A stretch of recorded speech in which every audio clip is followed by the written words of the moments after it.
निवेदन कर रहा हूँ कि बहुत सारे लोग हैं जो ये समझ रहे हैं कि हमने एफआईआर नहीं करी तो पैसे मिलेंगे या नहीं मिलेंगे। पहले इस बात को क्लियर कर दो, जिन्होंने एफआईआर नहीं करी है वो लोग ये ना सोचें कि हमें पैसे नहीं मिलेंगे। उस हर व्यक्ति का हिसाब करने के लिए ही एक समिति का गठन किया गया है। अगर अपनी अपनी लड़ाई लड़नी होती तो आप लोग तो पहले भी इस लड़ाई में शामिल नहीं थे। आपको हाथ जोड़ जोड़ के हम लोगों ने इकट्ठा किया है, एक साथ हुए हैं ताकि सबका हिसाब हो सके। अभी भी बहुत सारे लोगों के मन में यह है कि अपना हिसाब ले लेंगे, निकल जाएंगे। ऐसा होता तो हम पहले भी आप लोगों से बहुत आगे थे और उनके बहुत नज़दीक भी थे। शायद हम कंप्रोमाइज पहले ही कर लेते। कंप्रोमाइज हम कर नहीं रहे हैं और उस हर व्यक्ति के हिसाब के लिए हम लोगों ने तय किया है कि हर उस व्यक्ति का हम हिसाब कराएंगे। और कमेटी की तरफ से कमेटी के सचिव साहब, गोकुल साहब, मैं, अन्य कोई भी व्यक्ति जो हमारे साथ गया था, उन्होंने वहां बात की थी। बात करने के बाद में उन लोगों ने यही बोला है कि जब हम बाहर आएंगे, जमानत होगी, तभी तो हमारे अकाउंट फ्रीज है वो खुलेंगे। और उन्होंने ये भी वादा किया है कि जिस दिन मैं बाहर आऊंगा उसी दिन पूरी प्रॉपर्टी उनकी जो धोलेरा की है उनकी रजिस्ट्रियां ओरिजिनल हमारे पास आ जाएंगी और उनसे हम बॉन्ड साइन करवाएंगे। वो सचिव, समिति के जो सचिव है, उनके नाम पे कि साहब ये पूरी की पूरी मेरी जमीनें, आपके पास पावर ऑफ अटॉर्नी रहेगी या आपके पास बॉन्ड रहेगा, आप दोबारा उस पर पूरी पे स्टे ले सकते हैं। हम अपने काम को इस तरह से मजबूत कर रहे हैं। फिर भी हर वो आदमी जो घर में बैठा है, जो कभी धरने में नहीं आया है, जिसने 5 लाख लगाए थे 7 लाख रुपए निकाल लिए हैं या 5 के 5 आ गए हैं, वो व्यक्ति ये कह रहा है बस इन लोगों का पेट भर गया। जरूरत नहीं है साहब। हम लोग जिस तरह से भाग रहे हैं वो सबको पता है, सबको दिखाई दे रहा है। आप सभी कुछ भी बोलने के लिए स्वतंत्र हैं, कुछ भी बोलने के लिए हम आपसे कोई बाध्यता नहीं दिखा रहे हैं। लेकिन हर व्यक्ति को अपने बारे में सोचने के लिए थोड़ा टाइम निकालना चाहिए कि अगर मैं इस समिति जो लड़ रही है इसका साथ देता हूं तो क्या होगा और नहीं देता हूं तो क्या होगा। एफआईआर उठाता हूं, पर्सन हमारा ये होना चाहिए, एफआईआर उठाता हूं तो क्या होगा। क्या ये लोग एफआईआर उठाने के बाद भाग जाएंगे? क्या प्रशासन हमारा साथ नहीं देगा? और क्या ये 100 एफआईआर 200 एफआईआर से ये लोग बच जाएंगे? उसके बाद जो 50,000 लोग हैं, क्या वो एफआईआर नहीं करेंगे? और अब जब ये लोग हमारे बीच में आ रहे हैं तो क्या वहां पे जिस दिन ये बाहर आएंगे, क्या हम लोग इन हमारे पास ये नहीं रहेंगे? हमारे पास से क्या सीधे टेकअप ले लेंगे, फॉरेन चले जाएंगे? थोड़ा बहुत सोचो, जो बोल रहे हो उससे पहले सोचो। और किसी भी व्यक्ति का अगर पीड़ा है तो उसके बारे में सोचो कि उस व्यक्ति का निदान कैसे होना है। ईएमआई नहीं भरी जा रही है, 30% लोग हैं जिन्होंने लोन लेके पैसा डाल दिया है, उनके लिए सोचो, उनके बारे में सोचो कि अगर हम लोगों ने ऐसा किया तो उन लोगों का क्या होगा। हो सकता है मैं सक्षम हूं, मेरी पेंशन आ रही है, मेरा परिवार सक्षम है, मेरा साथ दे रहा है, हर व्यक्ति का नहीं है साहब।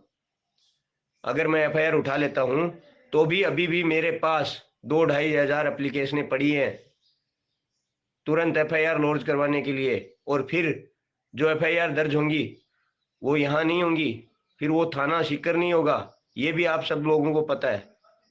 वो लोग जब कोऑपरेट करने के लिए तैयार है, अब आप ये बोलो नहीं पहले वो करे, पहले पैसे डालें बाद में निकालो, तो साहब अभी तक आप सारे लोग बाहर थे, शायद अभी तक तो पैसे ले चुके होते आप लोग। जब आगे 4 आदमी होके मेहनत कर रहे हैं आप लोगों के लिए, तो पीछे से कुछ मेरे आदरणीय भाई साहब लोग कि इनके साथ तो कमेंट्स हो गया है। गोकुल साहब पंडलावास से आए थे तो गोकुल साहब के लिए जो आदमी है उनके लिए, अभी जब कमेटी के 5 आदमी आगे हो गए तो उनके लिए यही कमेंट्स हैं कि इनके साथ कमेंट्स हो गए, इनको बड़ी रकम मिल जाएगी, इसलिए इनके बहकावे में मत आओ। कल तक ये 5 आदमी दर दर की ठोकर खा रहे थे तो सबके लिए भगवान थे कमेटी वाले कि ये कुछ करेंगे और हमारा भी निदान हो जाएगा। और आज उनके लिए कि ये तो बिक चुके हैं। क्यों एफआईआर उठा रहे हैं? एफआईआर नहीं उठाने से सबको पता है कितने दिन में कितना टाइम लगेगा। कोर्ट के थ्रू, मैं नहीं बोल रहा कोर्ट के थ्रू पैसा नहीं आता है, आया है सारा कंपनी का, बहुत सारे लोगों का आ रहा है, अभी भी आ रहा है, और उसी तरह से आप भी लड़ोगे। 10 से 12 साल लग जाएंगे, ईएमआई 5 साल में पूरी करनी है। तनख्वाह मेरी 28,000 है और ईएमआई 32,000 आ रही है। उन लोगों के बारे में सोचो और साथ में अपने बारे में भी सोचो। पहले लोग बोल रहे थे ठीक है करवाओ करवाओ, और अभी साहब मेरे को तो गारंटी चाहिए, तो साहब गारंटी लेके पैसे लगाए ही नहीं थे उस टाइम में। पहले गारंटी रखवाना था, उस टाइम तो किसी ने नहीं सोचा। मैं तो अब भी ये मान के चल रहा हूँ कि मेरे पैसे जीरो है, नहीं आएंगे, और उस बेस पे काम कर रहा हूँ, जीरो मान के काम कर रहा हूँ, तब तक यहाँ पहुंचा हूँ। अभी भी जीरो मार रहा हूँ, 99% एक भी रुपया मेरा नहीं आएगा, लेकिन फिर भी मैं रिस्क ले रहा हूँ कि साहब बाहर आने दो। बाहर आके कहाँ जाएंगे वो लोग? मिस्टर इंडिया तो नहीं है जो गायब हो जाएंगे। बोल रहे हैं ये लीडर पैसे दे देंगे, लीडर पैसे दे देंगे। आपने पैसे किस लिए लगाए थे? जनता में बांटने के लिए। और किस हद से मैं बोलूं लीडर्स को कि तुम हमें पैसे दो? अगर उनके नाम अकाउंट्स हैं लीडर्स के नाम, तो वो आज नहीं तो कल गिरफ्तार हो जाएंगे, और हम उसको बचा रहे हैं कि बाहर आएंगे तो पैसा दिया जाएगा। हमें कोई सिंपैथी नहीं है लीडर से, कोई सिंपैथी नहीं है कंपनी ओनर से, हमें सिंपैथी उन पब्लिक से है जो मर रही है, और उसके लिए काम कर रहे हैं हम। सिंपैथी अपने आप से है कि जो पैसा 1 साल के अंदर रिकवर कर सकते हैं वो 12 साल में नहीं करें।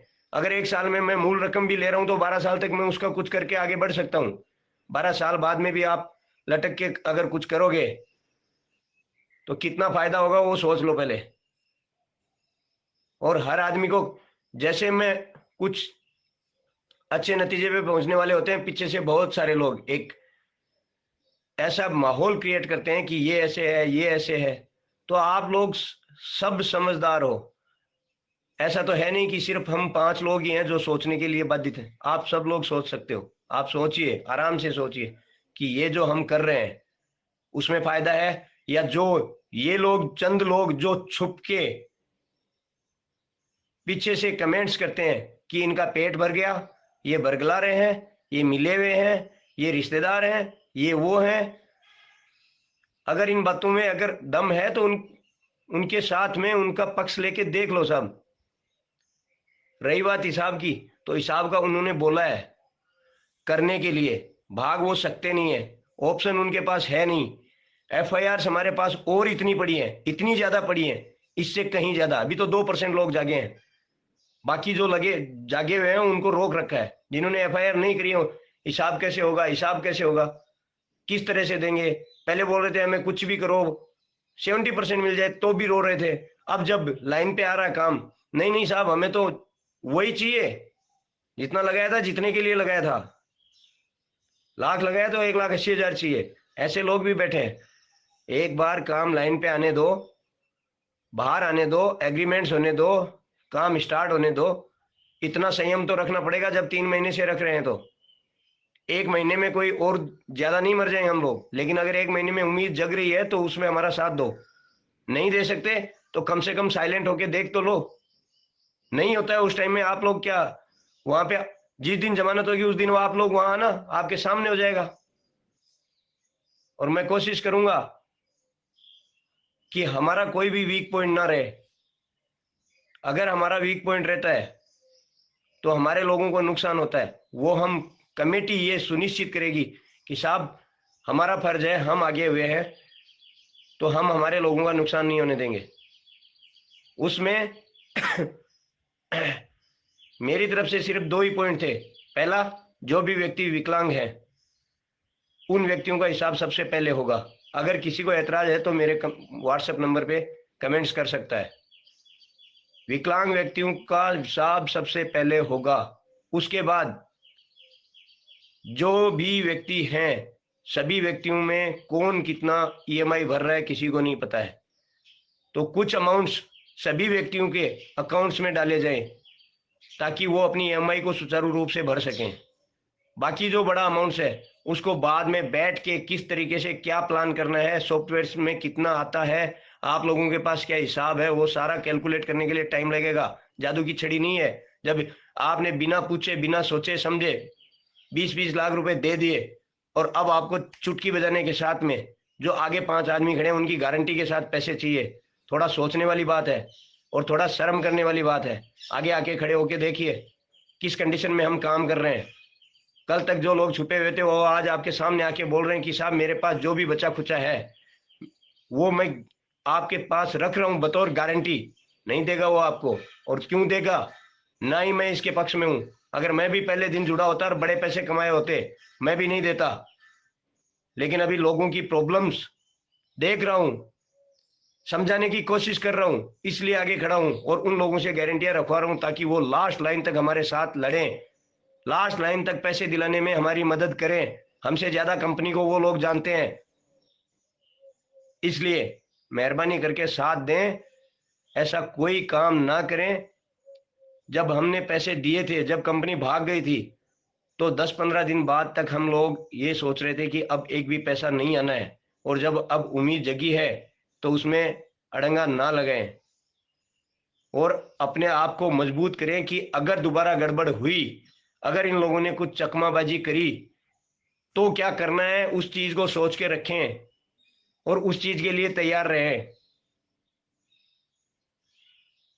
99% नेगेटिव मान के भी आपको 1% अगर उम्मीद दिख रही है तो उस 1% पे काम कर रहे हैं हम लोग, और उसमें भी आप लोगों को तकलीफ हो रही है।